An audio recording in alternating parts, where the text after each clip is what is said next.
How many times this week have you said, I am busy, or I'm just so busy, or I'm just too busy? And I think that's one of these phrases are phrases that I think we say quite a bit. As we wrap up our Bible reading in Luke chapter 10 this week, I want to conclude by looking at two women that all of us can relate to. You know who I'm talking about, right? Martha and Mary. Jesus went to enter a village, and a woman named Martha welcomed him into her home. Verse 38, how amazing would it be to have Jesus in your home? She had a sister called Mary who was seated at the Lord's feet, listening to his word. So Mary was listening to Jesus teaching the word.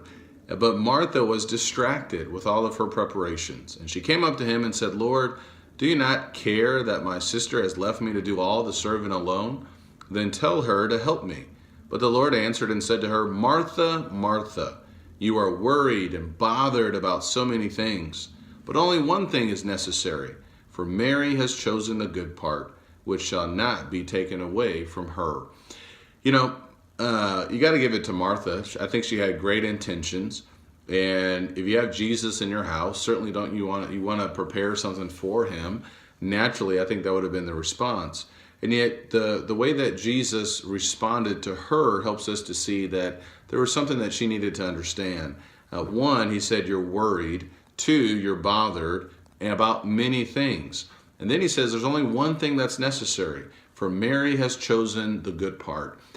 In our lives, it's natural to become really busy and frustrated and worried and bothered. I'm guilty of that. But at the same time, we need to make sure that we choose ultimately the good part.